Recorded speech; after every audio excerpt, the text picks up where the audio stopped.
You know those moments where you catch yourself fully present, fully engaged, and deeply grateful for your life? I had so many of those moments this week, and I want to pull back the curtain and show you 10 things that I got to do this week, things that wouldn't have been possible if I were still working full time.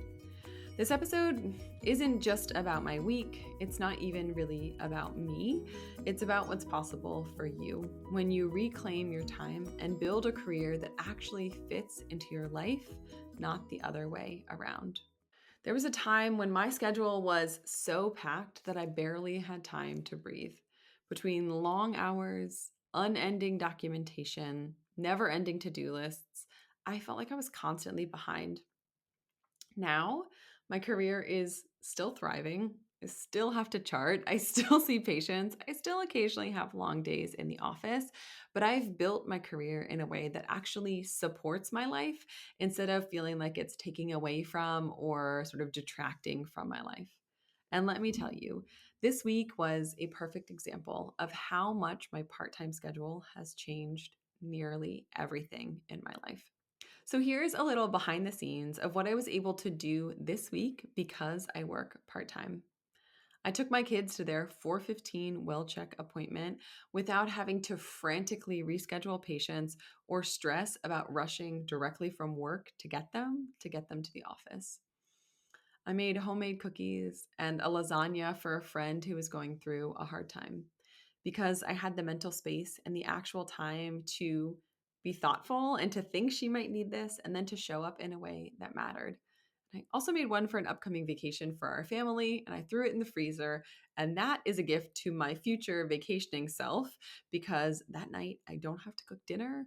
Our kids get a home cooked meal. We don't have to go out and sit in a restaurant after a long day of skiing.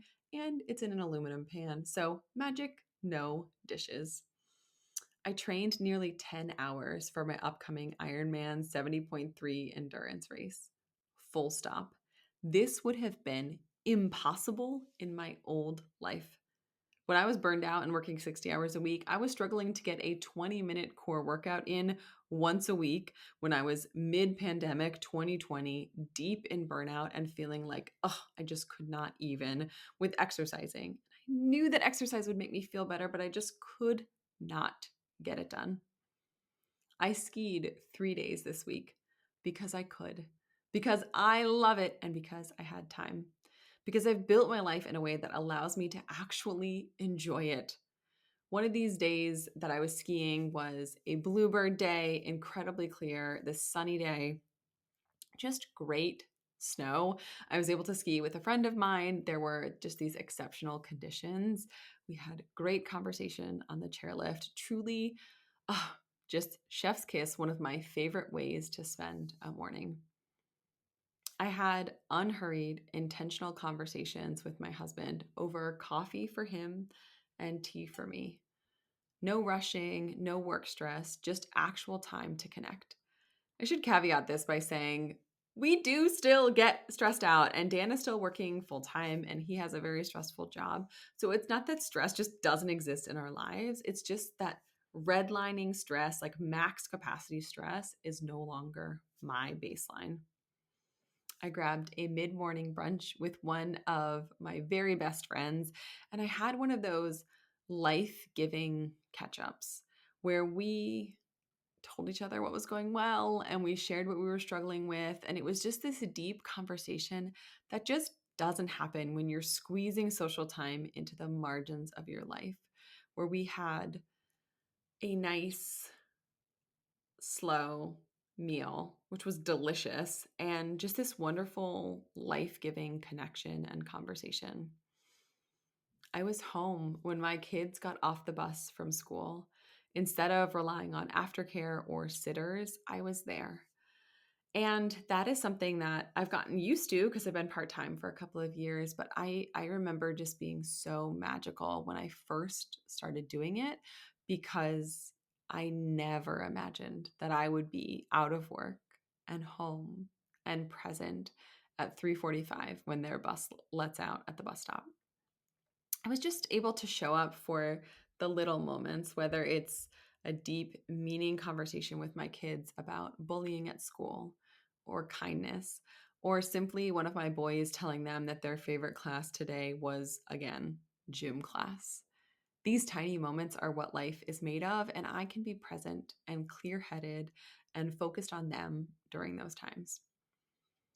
I had time to actually cook and eat dinner with my family because we all know that family dinner isn't just about the food, and studies show that this is so helpful in terms of kids avoiding drug use and mental health and all of these so important things. It's not because of the food, it's not because of the lasagna, it's about the time spent together. I sat down and read a book just for fun without feeling guilty. I'm reading Wicked right now, and I'm actually doing a combination of the physical book checked out of the library and the Audible book on Audible.